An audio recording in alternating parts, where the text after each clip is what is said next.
Hey, it's Matt Pinfield. It's KLOS New and Approved. I'm so happy to have my dear friend here who is crushing it right now.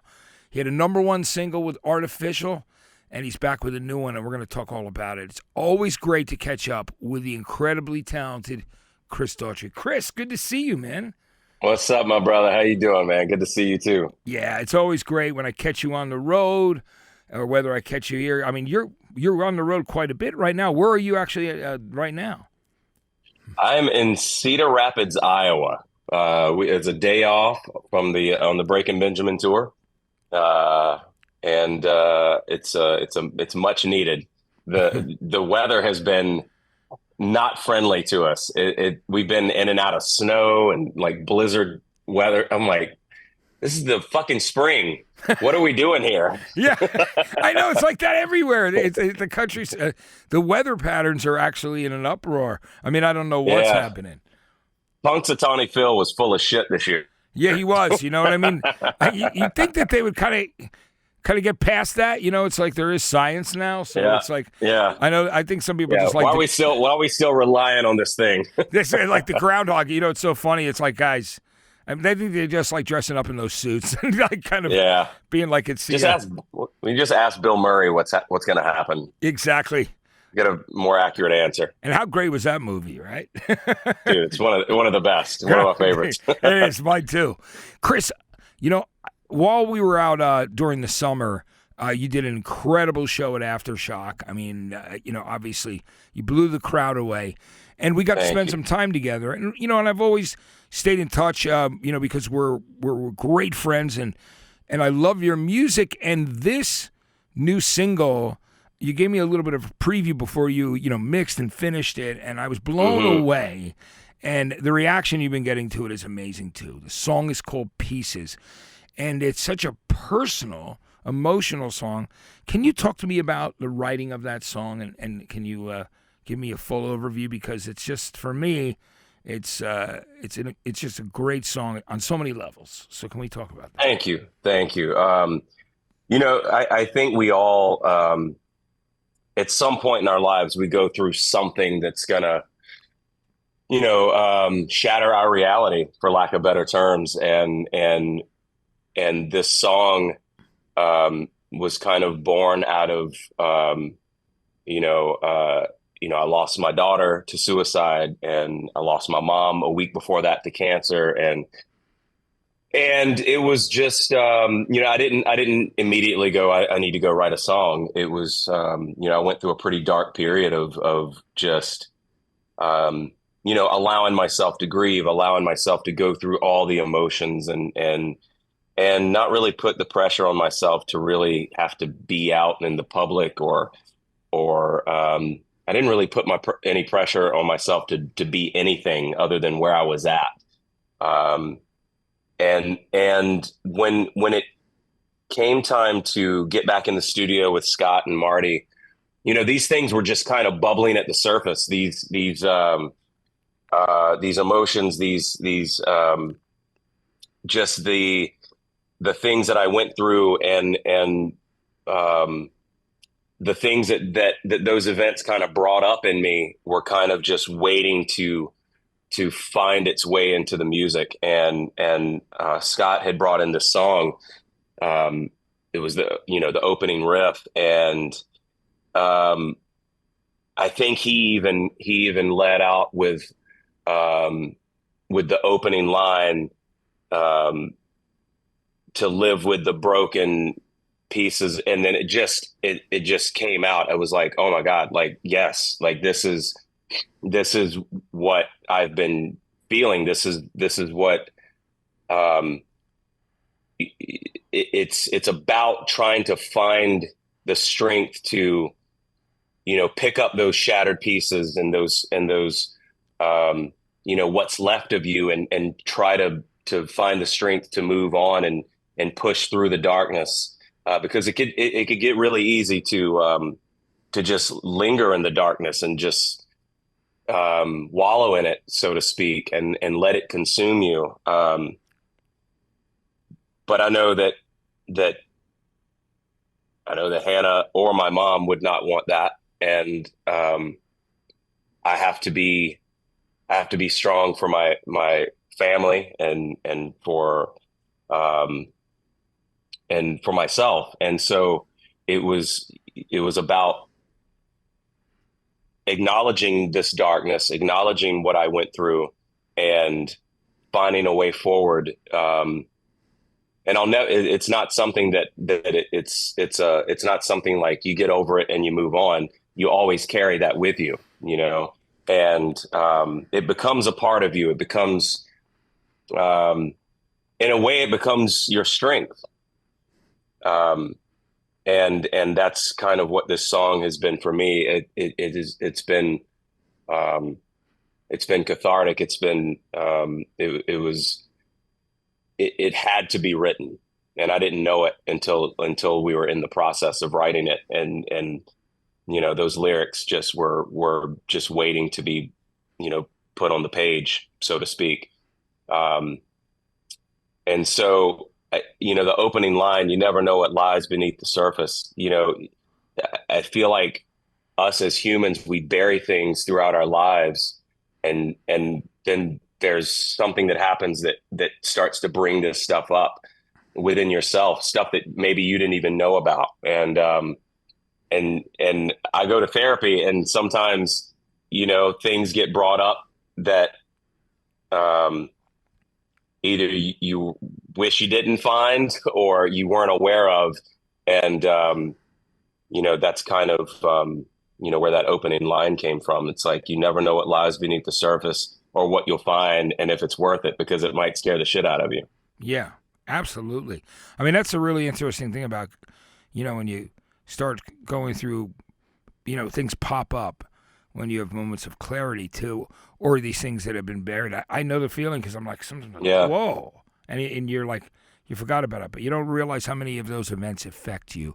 And, you know, as your longtime friend and your fans, when you lost your mom and your daughter, we want to give you space. I mean, and that was the most important Yeah. thing. And I absolutely felt that. And the respect that I felt from the fans was, you know, it was palpable. Like you could feel, and even when we went back out on tour, I didn't feel this expectation from me to be anything, you know, other than, you know, myself. And I didn't feel this, you know, you know, I didn't do meet and greets for a while. You know, there was, there was all,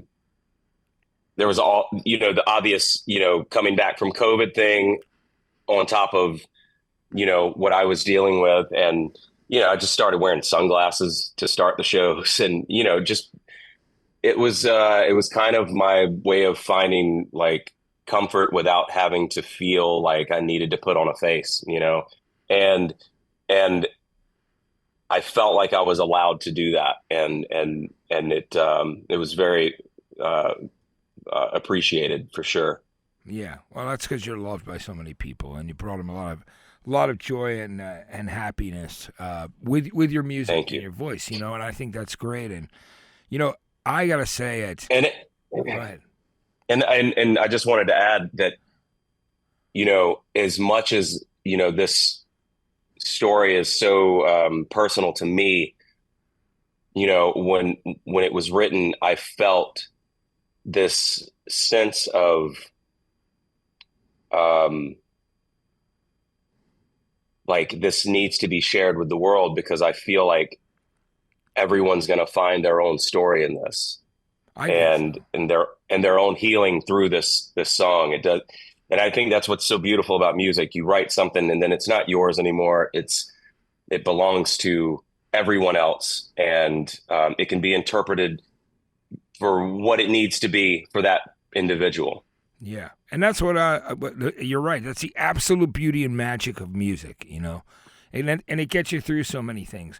So the fact that you wrote a song together, there was Scott and Marty, who are just so great, by the way, and talented as well. Yeah, But that absolutely. is about, you know, persevering through that strength. And I love what you said too, because you know, it's something interesting. My girlfriend's husband died when Mm. you know, due to you know, it was he died, unexpectedly, and she said, but people sometimes think, oh, you get over it, or you get past it, or like you put closure. No, there's never closure. I mean, you take that with you for the rest of your life. I mean, Yeah, there's always something that you wish you could say to that person. There's always something that comes up that reminds you of, oh, shit, I wish I would have done this. I wish I would have said this differently. I wish I could relive that moment and actually be more present in it.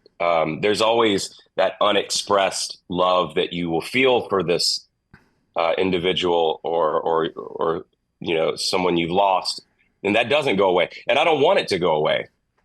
No, not at all. Because I mean, you're a person with heart and emotion, and also something about them spiritually gives you strength to keep going as well, which is so important. Especially for those who are still alive in your life that love you, and you, yeah. There's a big responsibility when you have people that love your music and love your fans, and you bring, again, as I said before, bring them so much happiness.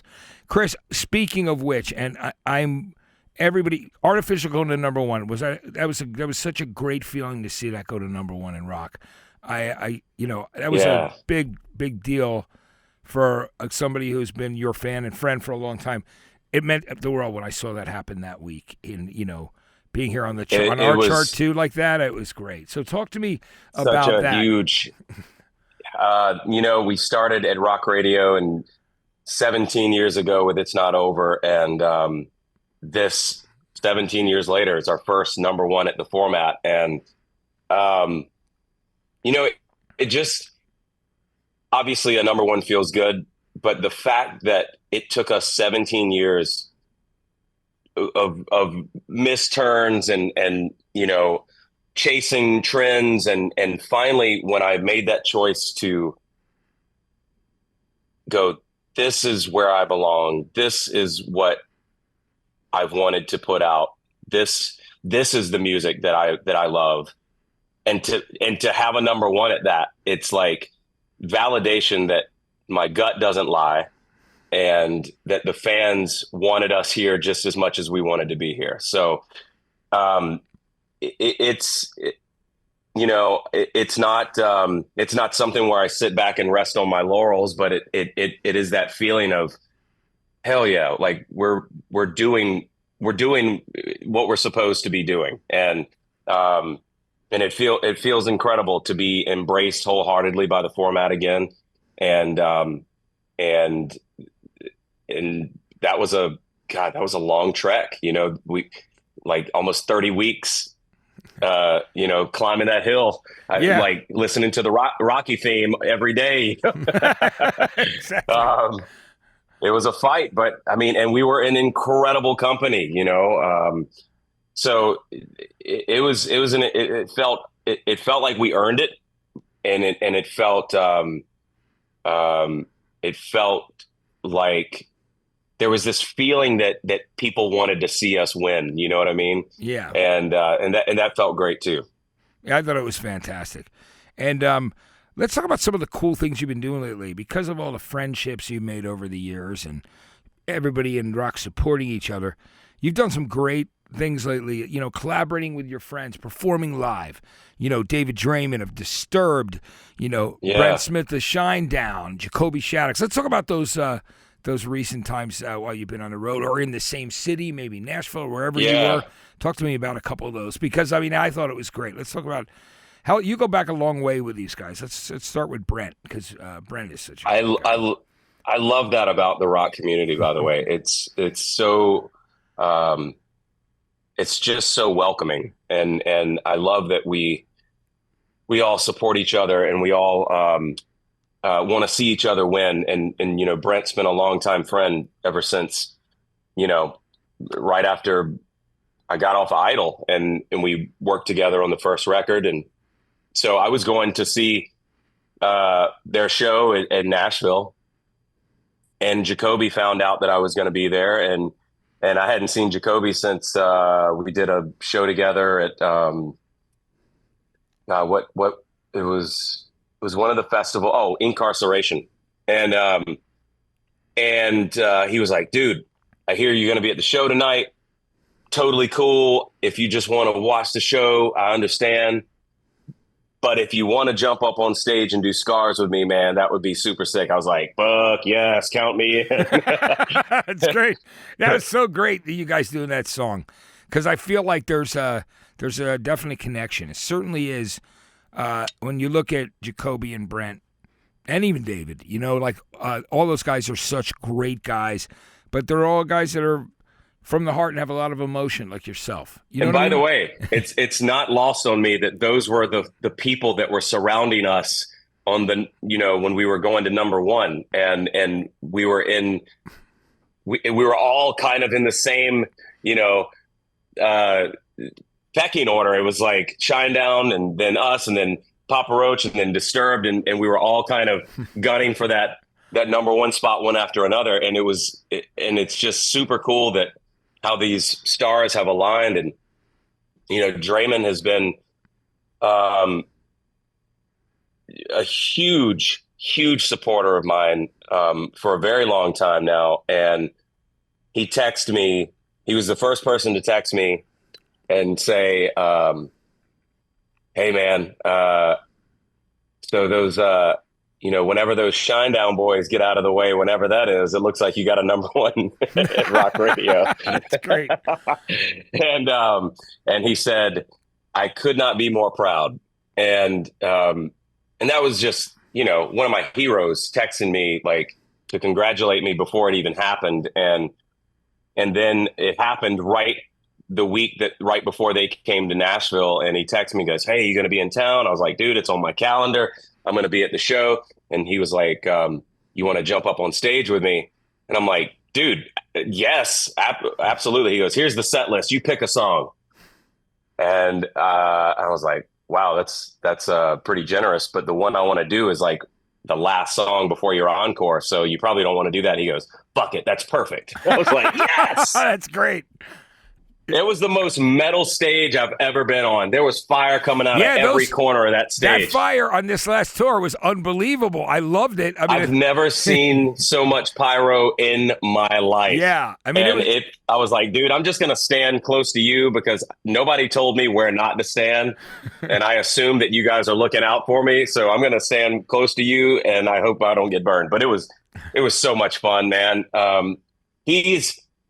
I don't know if you've seen him lately. His voice is incredible live. I went to see so good and consistent.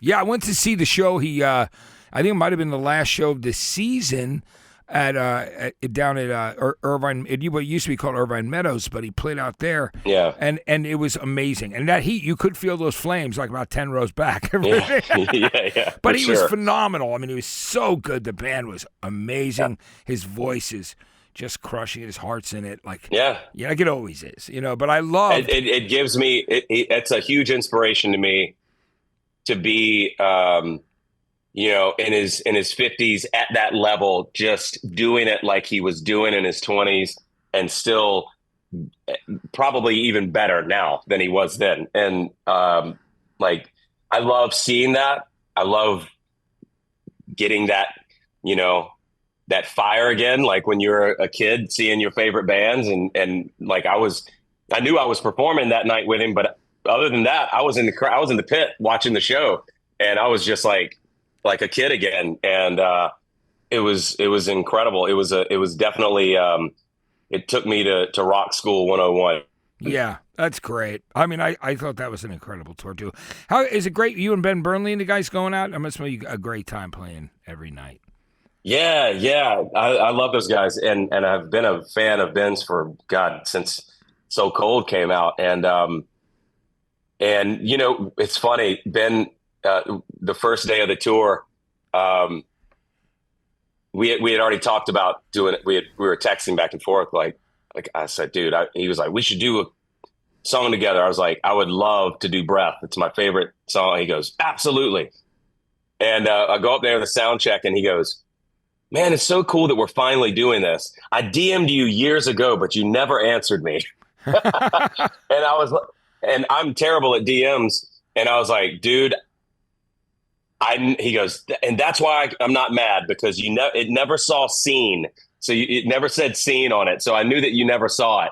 And I was like, bro, I would have never ignored that if I would have seen it. I would have loved to tour with you a long time ago. But I'm glad we're finally making it happen. And Catch Your Breath is great. And I've been kind of under the weather the last few days, so I haven't gone out and performed with Ben on that song. But any chance I can, we double team it. It's been a lot of fun. That's great. I love to hear that. You know, I'm the same way. I just got to say, a lot of times I don't see those messages in Facebook and Instagram that are DMs because I'm just like, just because it gets so busy that, you know, you don't, when I get to it, and then all of a sudden I'm opening and it's something, I'm running to another gig, you know, or doing something. Yeah, and it's something that happened like a year ago and you're like, oh, man. Yeah. I mean, I missed this. Yeah, I missed opportunities because of that, too. I mean, I know, but, you know, we're human and it's not because we don't want to answer our friends or our fans back. It's just sometimes it gets crazy, so we do our best. So let's. The last thing I've got to ask you, Chris, is let's talk about the new tracks. I'm excited. I know I love when you work with Scott and Marty and those guys. I mean, they're just. I know it's such a family situation down there in Nashville. Yeah. You know, I love all the things that you've done with them over time. And can we talk about what's coming? Because is it true about half the record? A record is done. Are you going to do an EP or an album? Yeah. It's. I don't know how much of this is public knowledge yet. So if Big Machine comes knocking at my door, but we're splitting up the record. And you know, you can ask John if this is okay to talk about, but we're doing half the record, and then so we're splitting it up in two sections. Yeah, well, that's cool. You got enough great material, right? Yeah, so we got half the record done. We're in mix phase right now.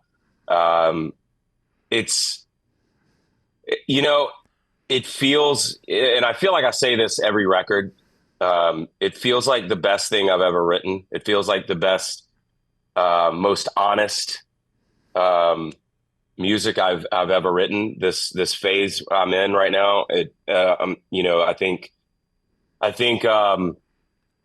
You know, the last couple years just opened up something in me that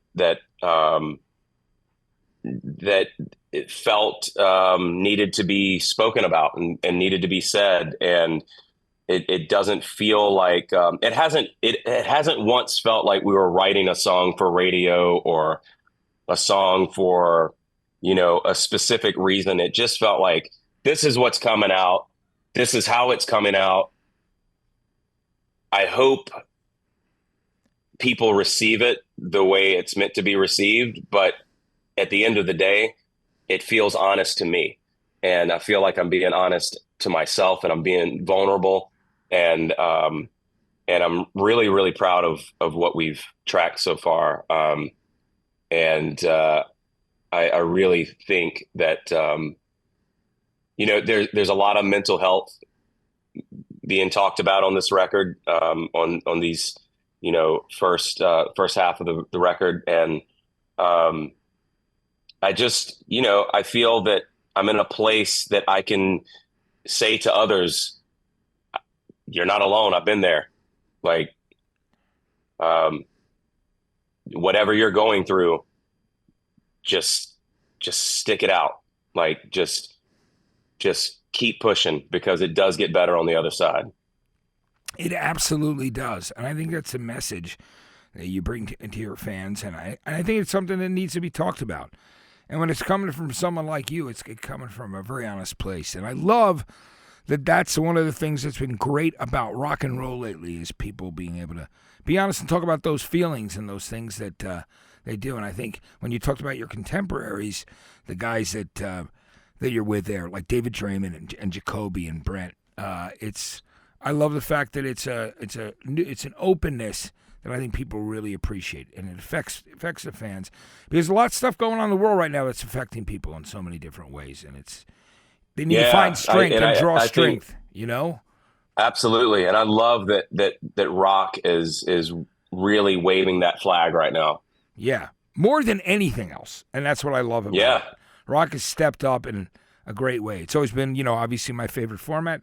I love it. I love music, Yeah, period. I love a lot of different things, but man, it's just so great. And just, I want to say as we say goodbye, Chris, it has been such a joy to watch, and for me, really exciting because you've been building your fan base even bigger every single time that you tour.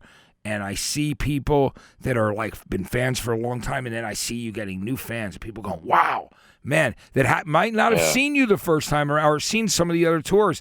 Every single tour and every festival, man, you are winning new fans over and widening that fan base, which I love. It's such a great thing, right? It feels incredible, and we are so grateful that we're allowed these opportunities to be out with bands that maybe their fans aren't aware of us. We got to do show with Fallen in Reverse back in December, and then me getting to go out with David Draymond. It's kind of in a way these bands are saying, hey, y'all check this dude out. and their fans have been really receptive to us, and the same thing with the Breaking Benjamin dudes. It's been awesome, man. It's been awesome to see. In some cases it's like, oh, I didn't know they did they did that song or whatever, and they put a face with the song, and we love doing festivals for that reason. We love just getting in front of everyone else's crowd, and it's like I wouldn't say like a game, but and we're trying to win them. That's our goal. We want them to walk away going, I either thought this about Daughtry or I didn't give them the time of day, but now I get it, or whatever. Like, I love changing people's minds and perceptions. So thank you for jumping on board if that's you. Yeah, it's amazing. And I love seeing everybody embrace the band and you, Chris. Chris, thanks for taking the time today to off this always, busy man. tour. Thank you for taking the time to talk to me, bro. I appreciate you always. Yeah, and we'll continue this, man. We got a long relationship, and I love that because absolutely. And the songs are great, and congratulations on the #1 with Artificial and this great song Rising the Charts pieces, and the message that you send with it, and you've shared with your fans, and I appreciate it. And we're actually going to be dropping the video in like 20 minutes. That's phenomenal on YouTube. So yeah, it's really cool, man. I'm really stoked on it. It's Artificial video was kind of, I love sci-fi. I love, action films. And so it was loosely inspired by Terminator. This one is loosely inspired by Enter the Dragon. So I can't wait to see that. I'm psyched. Yeah, there's some really cool stuff. We'll show that on our other show too, on a Power Hour as well. Awesome. Oh yeah, man. Thank you, bro. Absolutely. Chris, listen, thanks so much for taking time today, man. Much love to you. Appreciate you, man. Always. It's great. Always, man. Thank you so much for doing it. Thank you, Matt. Good to see you, brother. Yeah, great to see you, Chris. Chris Daughtry, everybody. It's KLOS. I'm Matt Pinfield. Thanks for watching and listening.